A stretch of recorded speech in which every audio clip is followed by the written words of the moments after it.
we know we have a cardiac monitor, obviously, and we have what are considered limb leads for reading lead 2, correct?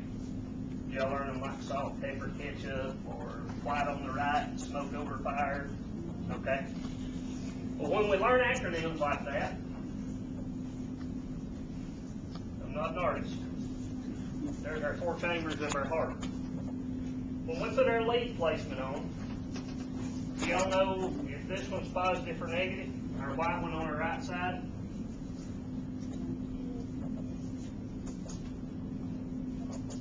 Okay? Negative, very good. Lead 2. Alright, so this one would be positive. And this one up here is just pretty much a ground. Okay? If y'all can't see, in just a second, let me know. What is our primary pacemaker site in our right atria? SA node. Okay. Y'all know what its intrinsic firing rate is? Very good.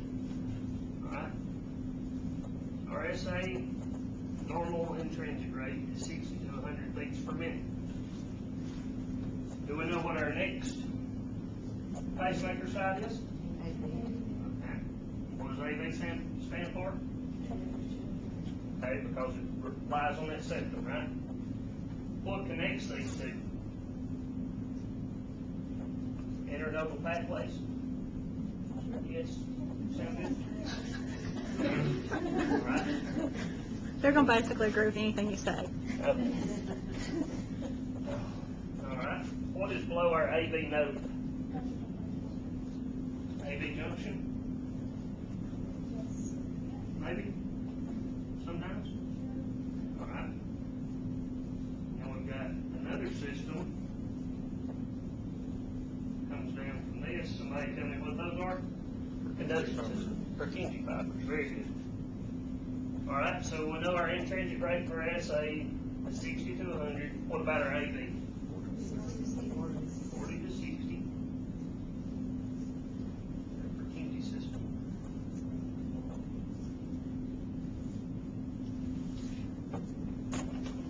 Most of our books say Purkinjes are 15 to 40 beats per minute. Is that close to what y'all said? Because it originated in the SA node. We've got, obviously it's not to scale, but we've got an upright P wave. Well, not really, but an air QRS complex is supposed to have a T wave. What is the rule on a junctional rhythm? What do you look for or not look for on a junctional rhythm between? What's the big difference between a sinus rhythm and a junctional rhythm? P wave. All right. Why? Our SA node, for some reason, quits firing. Okay? So our secondary pacemaker site picks up. All right. So remember what I told you about current. The atria are always going to beat first. So if your AV node stimulates the impulse to make your atria fire, which way does your conduction go first? Towards your negative lead. Okay? So when we start off our isoelectric line, instead of having an upright P wave, we can either have an upside down P wave or not see one at all. Okay? So the big rules with junctional rhythms are an upside down P wave or no P wave at all. Make sense? Okay. Then once the atria fire, the ventricles fire like normal. Conduction system's the same. So our QRS can look the same as with this sinus rhythm. So once it comes down our right and left bundle branches, we still get an upright, and then our negative deflection, and then back in our T wave. Clear as mud? Not really? Y'all already know all this? Start simple here.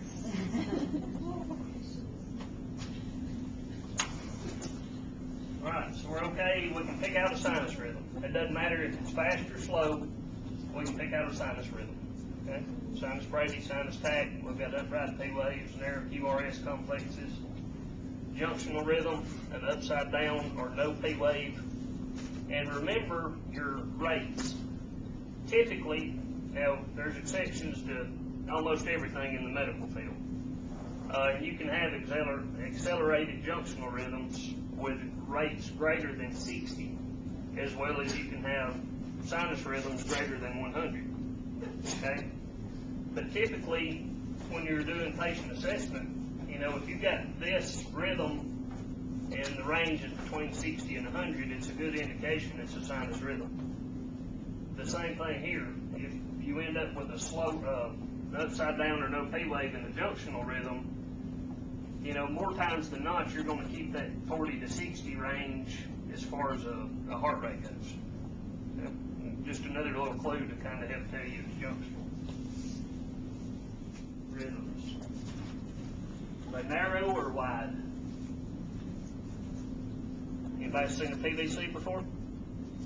It's kind of a bizarre wide complex thrown in a sinus rhythm or junctional rhythm.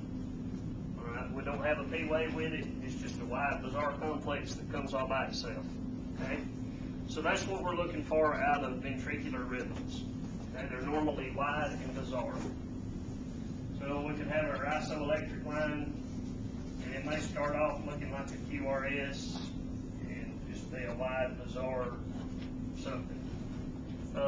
Have y'all identified like VTAC in your like a rhythm strip book?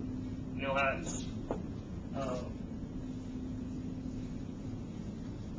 kind of just wide, bizarre complexes, and they can, you know, pretty much that'd be your classic VTAC. It can or cannot have a pulse, but we'll get to that in a minute. But wide, bizarre complexes, okay?